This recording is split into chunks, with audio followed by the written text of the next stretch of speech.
ನಮಸ್ಕಾರ, ನಾನು ಸಂಗಮೇಶ್ವರ ಎಸ್. ಇವತ್ತು BA 5ನೇ ಸೆಮಿಸ್ಟರ್ಗೆ ಸಂಬಂಧಪಟ್ಟ ಪೇಪರ್ ರಿಸರ್ಚ್ ಮೆಥಡಾಲಜಿ, ವಿಷಯ meaning and definition of observation, ಈ ವಿಷಯಕ್ಕೆ ಸಂಬಂಧಪಟ್ಟಂತೆ ಚರ್ಚೆ ಮಾಡ್ತೀವಿ. ಮೊದಲಿಗೆ ಅಬ್ಸರ್ವೇಷನ್ ಅಥವಾ ಅವಲೋಕನ ಅಂದರೆ ಏನು? ಅವಲೋಕನ ಅಂದರೆ ಉದ್ದೇಶಪೂರ್ವಕವಾಗಿ ಅಥವಾ ಸೂಕ್ಷ್ಮವಾಗಿ ಒಂದು ಸಾಮಾಜಿಕ ಅಂಶವನ್ನು ಅಧ್ಯಯನ ಮಾಡುವ ಒಂದು ಪ್ರಕ್ರಿಯೆಯನ್ನು ನಾವು ಅಬ್ಸರ್ವೇಷನ್ ಅಂತ ಕರಿತೀವಿ. Observation is seeing with A purpose, ಒಂದು ಉದ್ದೇಶವನ್ನು ಇಟ್ಕೊಂಡು ವೀಕ್ಷಣೆ ಮಾಡೋದನ್ನು ನಾವು ಅಬ್ಸರ್ವೇಷನ್ ಅಂತ ಕರಿತೀವಿ. ಕೇವಲ ನೋಡೋದನ್ನು ನಾವು ಅಬ್ಸರ್ವೇಷನ್ ಅಂತ ಕರೆಯೋದಿಲ್ಲ. It consist of collecting the facts which are in direct knowledge of the investigator.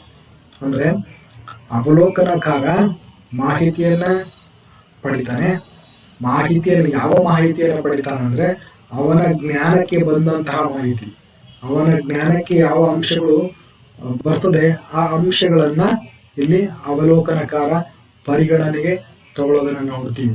ಸಮಾಜದಲ್ಲಿ ಸಾಕಷ್ಟು ಅಂಶಗಳು ಇರೋದನ್ನು ನೋಡ್ತೀವಿ. ಈ ಎಲ್ಲ ಅಂಶಗಳನ್ನು ಅವಲೋಕನಕಾರ ಅಧ್ಯಯನ ಮಾಡ್ತಾನೋ ಅಥವಾ ಕೆಲವೇ ಅಂಶಗಳನ್ನು ಅಧ್ಯಯನ ಮಾಡ್ತಾನೆ ಅನ್ನೋ ಒಂದು ಪ್ರಶ್ನೆ ಬಂದಾಗ ಅವಲೋಕನಕಾರ ಕೆಲವು ಅಂಶಗಳನ್ನು, ಕೆಲವು ಸಂಗತಿಗಳನ್ನು ಆಯ್ಕೆ ಮಾಡಿಕೊಂಡು ಅವುಗಳನ್ನು ಸೂಕ್ಷ್ಮವಾಗಿ ಆಳವಾದಂಥ ಒಂದು ಅಧ್ಯಯನ ಮಾಡ್ತಾನೆ.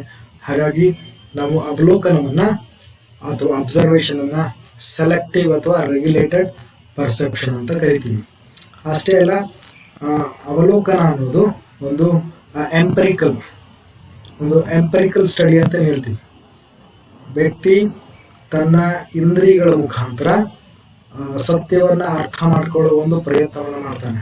ಅಷ್ಟೇ ಅಲ್ಲ, ತನ್ನ ಅನುಭವದ ಮುಖಾಂತರ ಏನು ಮಾಡ್ತಾನೆ, ವಿಷಯವನ್ನು ಅರ್ಥ ಮಾಡ್ಕೊಳ್ತಾನೆ. ಹಾಗಾಗಿ ಅವಲೋಕನ ಅನ್ನೋದು it's a process of acquiring knowledge through the use of sense organs. ಅಂದರೆ ನಮ್ಮ ಇಂದ್ರಿಯಗಳ ಮುಖಾಂತರ ನಾವು ಪ್ರಪಂಚದ ಅಥವಾ ವಸ್ತುವಿನ ಒಂದು ಜ್ಞಾನವನ್ನು ನಾವು ಪಡೆಯಲಿಕ್ಕೆ ಸಾಧ್ಯ. ಹೀಗೆ ಯಾವ ಜ್ಞಾನವನ್ನು ನಾವು ಪಡ್ಕೊಂಡಿರ್ತೀವಿ, ಸಾಮಾಜಿಕ ಅಂಶವನ್ನು ನಾವು ಪಡ್ಕೊಂಡಿರ್ತೀವೋ ಈ ಅಂಶವನ್ನು ಸರಿ ಇದೆಯೋ ತಪ್ಪಿದೆಯೋ ಅನ್ನೋ ಒಂದು, ಅಥವಾ ಸಮಂಜಸವಾಗಿದೆಯೋ ಇಲ್ಲೋ ಅನ್ನೋ ಅಂಶವನ್ನು ನೋಡ್ಬೇಕಾದ್ರೆ ಅಲ್ಲಿ ಇನ್ಫರೆನ್ಸಸ್ ಬೇಕಾಗ್ತದೆ ಅಥವಾ ಜಡ್ಜ್ಮೆಂಟ್ ಬೇಕಾಗ್ತದೆ. ಹಾಗಾಗಿ inferences are also part of observation.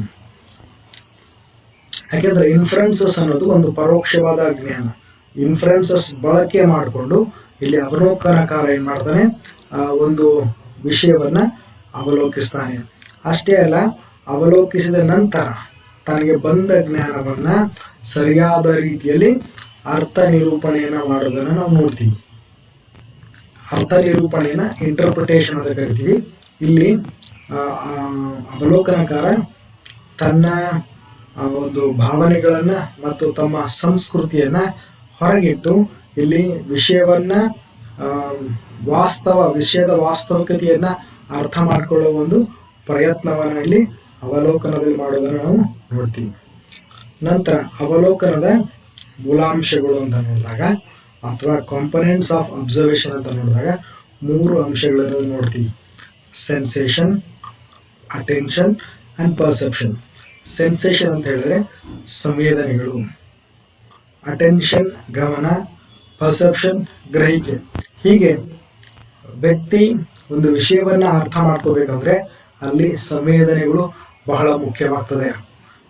Sensation is derived from sense organs. ನಮ್ಮ ಇಂದ್ರಿಯಗಳ ಮುಖಾಂತರ ವ್ಯಕ್ತಿ ಸಂವೇದನೆಗಳನ್ನು ಪಡಿತಾನೆ. ನಂತರ ಆ ವಿಷಯಗಳಿಗೆ ಗಮನವನ್ನು ಹರಿಸೋದನ್ನು ನೋಡ್ತೀವಿ ಅಥವಾ attention. Attention is ability to concentrate on the subject matter of study. ಅಂದರೆ ಯಾವುದು ನಮ್ಮ ಇಂದ್ರಿಯಗಳಿಗೆ ಗೋಚರವಾಗ್ತದೆ ಅದು ನಂತರ ಆ ವಿಷಯಗಳಿಗೆ ನಾವು ಗಮನ ಹರಿಸ್ತೇವೆ. ಕ್ರಮೇಣ ಆ ವಿಷಯವನ್ನು ಸರಿಯಾದ ರೀತಿಯಲ್ಲಿ ಗ್ರಹಿಸ್ತೇವೆ. ಅದನ್ನು ನಾವು ಪರ್ಸೆಪ್ಷನ್ ಅಂತ ಹೇಳ್ತೀವಿ. Perception is the ability to recognise the facts by identifying sensation and drawing upon experience and introspection. ಗ್ರಹಿಕೆ ಅಂತ ಹೇಳಿದ್ರೆ ಒಂದು ವಿಷಯವನ್ನು ಅಥವಾ ಸಂಗತಿಯನ್ನು ಗುರುತಿಸೋದು. ಅಷ್ಟೇ ಅಲ್ಲ, ವ್ಯಕ್ತಿ ತನ್ನ ಹಿಂದಿನ ಅನುಭವಗಳ ಮುಖಾಂತರ ಆ ವಿಷಯವನ್ನು, ಸಂಗತಿಯನ್ನು ಸರಿಯಾದ ರೀತಿಯಲ್ಲಿ ಅರ್ಥೈಸೋದು ಅಂತ ಅರ್ಥ.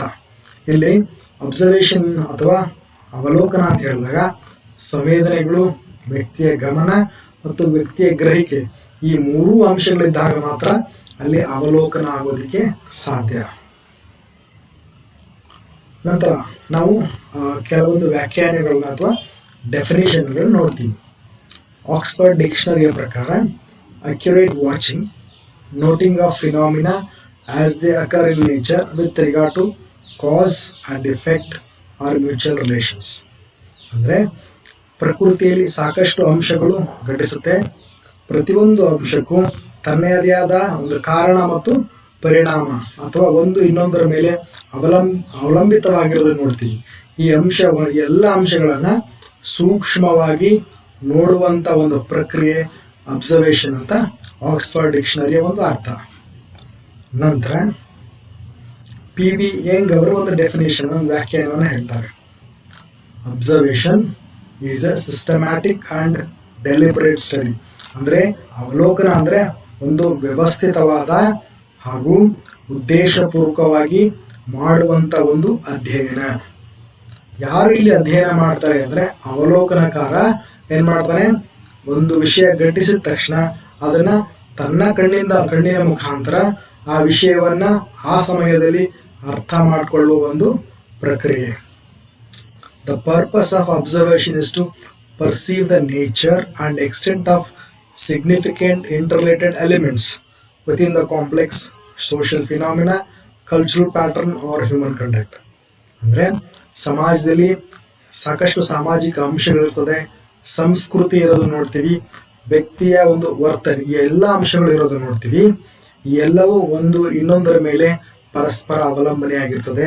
ಈ ಎಲ್ಲ ಅಂಶಗಳನ್ನು ಏನು ಅಧ್ಯಯನ ಮಾಡ್ತೀವೋ ಆ ಅಧ್ಯಯನವನ್ನು ಇಲ್ಲಿ ಅಬ್ಸರ್ವೇಷನ್ ಅನ್ನೋದನ್ನು ಇವರು ಹೇಳ್ತಾರೆ. ಹಾಗಾಗಿ ಒಟ್ಟಾರೆ ಹೇಳಬೇಕಂದ್ರೆ PV ಯಂಗ್ ಅವರ ಪ್ರಕಾರ ಒಂದು ಅವಲೋಕನ ಅಂತ ಹೇಳಿದ್ರೆ ಅದೊಂದು ವ್ಯವಸ್ಥಿತವಾದ ಅಧ್ಯಯನ. ನಂತರ WJ ಗೋಲ್ಡ್ ಅಂಡ್ ಹ್ಯಾಟ್ ಅವರ ಪ್ರಕಾರ ತಮ್ಮ ಲೇಖನ ಮೆಥಡ್ಸ್ ಇನ್ ಸೋಷಿಯಲ್ ರಿಸರ್ಚ್ ಅಲ್ಲಿ ಹೇಳ್ತಾರೆ, science begins with observation and must ultimately return to observation for its final validation. ಅಂದರೆ ಪ್ರತಿಯೊಂದು ವಿಜ್ಞಾನ ಅವಲೋಕನದಿಂದ ಪ್ರಾರಂಭವಾಗ್ತದೆ ಹಾಗೂ ಅವಲೋಕನದಲ್ಲಿ ಮುಕ್ತಾಯವಾಗ್ತದೆ ಅಂತ ಹೇಳ್ತಾರೆ. ಅಂದರೆ ಕೊನೆಗೆ ಏನು ಅವಲೋಕನದಿಂದ ಬಂದಂತಹ ಮಾಹಿತಿಯನ್ನು ಅವಲೋಕನದ ಮುಖಾಂತರ ಅಲ್ಲಿ ಪ್ರಮಾಣೀಕರಿಸಲಾಗ್ತದೆ. ಅಂದರೆ ಇವತ್ತು ಅವಲೋಕನ ವಿಜ್ಞಾನಿಗಳಲ್ಲಿ ಸಾಕಷ್ಟು ಒಂದು ಪ್ರಭಾವವನ್ನು ಬೀರೋದನ್ನು ನಾವು ನೋಡ್ತಾ ಇದ್ದೀವಿ. ಕೊನೆಗೆ ನಾವು ಕನ್ಕ್ಲೂಷನ್ ನೋಡಿದಾಗ observation is seeing things with a purpose. ಅಂದರೆ ನಾವು ಅವಲೋಕಿಸಬೇಕಾದ್ರೆ ಒಂದು ಉದ್ದೇಶವನ್ನು ಇಟ್ಕೊಂಡು ಒಂದು ಸಾಮಾಜಿಕ ಅಂಶವನ್ನು ನೋಡೋದನ್ನು ನಾವು ಅಬ್ಸರ್ವೇಷನ್ ಅಂತ ಕರಿತೀವಿ. ಕೇವಲ ನೋಡೋದಷ್ಟೇ ಅಲ್ಲ, ಉದ್ದೇಶಪೂರ್ವಕವಾಗಿ ಸೂಕ್ಷ್ಮವಾಗಿ ಆಳವಾಗಿ ಒಂದು ವಿಷಯವನ್ನು ನೋಡೋದನ್ನು ನಾವು ಅಬ್ಸರ್ವೇಷನ್ ಅಂತ ಕರಿತೀವಿ. ಅಷ್ಟೇ ಅಲ್ಲ, ದ ಕಾಂಪನೆಂಟ್ಸ್ ಆಫ್ ಅಬ್ಸರ್ವೇಷನ್ ಅಂತ ನೋಡಿದಾಗ ಏನು ಅವಲೋಕನದ ಒಂದು ಮೂಲಾಂಶಗಳಂತ ನೋಡಿದಾಗ ಸೆನ್ಸೇಷನ್, ಅಟೆನ್ಷನ್, ಪರ್ಸೆಪ್ಷನ್ ಈ ಮೂರು ಅಂಶಗಳು ಒಂದು ಮನೋವೈಜ್ಞಾನಿಕ ಪ್ರಕ್ರಿಯೆಯಾಗಿದ್ದು ಒಂದು ಅಂಶ ಇನ್ನೊಂದು ಅಂಶದ ಮೇಲೆ ಪ್ರಭಾವ ಬೀರೋದನ್ನು ನೋಡ್ತೀವಿ. ಈ ಮೂರು ಅಂಶಗಳು ಸೇರಿದಾಗ ಮಾತ್ರ ಅಲ್ಲಿ ಅವಲೋಕನ ಆಗೋದಕ್ಕೆ ಸಾಧ್ಯ. ಹಾಗಾದರೆ ಅವಲೋಕನದ ಮುಖ್ಯ ಉದ್ದೇಶ ಏನು ಅಂದರೆ ಕಲೆಕ್ಷನ್ ಆಫ್ ದ ಫ್ಯಾಕ್ಟ್ಸ್. ಅಂದರೆ ಸತ್ಯ ಸಂಗತಿಗಳನ್ನು ನಾವು ಅರ್ಥ ಮಾಡ್ಕೋಬೇಕು ಅಂದರೆ ಅಲ್ಲಿ ಅವಲೋಕನ ಅನ್ನೋದು ಬಹಳ ಮುಖ್ಯವಾಗ್ತದೆ. ಇಲ್ಲಿ ಅವಲೋಕನದಿಂದ ನಮಗೆ ಇವತ್ತು ಪ್ರಾಥಮಿಕ ಮಾಹಿತಿಯನ್ನು ಪಡೆಯೋದನ್ನು ನಾವು ನೋಡ್ತಾ ಇದ್ದೀವಿ. ಅಷ್ಟೇ ಅಲ್ಲ, it's a selective and empirical study. ಅಂದರೆ ಕೆಲವು ವಿಷಯಗಳನ್ನು ಆಯ್ಕೆ ಮಾಡ್ಕೊಂಡು ನಾವು ಅದನ್ನು ನಮ್ಮ ಇಂದ್ರಿಯಗಳ ಮುಖಾಂತರ ಅಧ್ಯಯನ ಮಾಡೋದನ್ನು ನೋಡ್ತಾ ಇದ್ದೀವಿ. ಧನ್ಯವಾದಗಳು.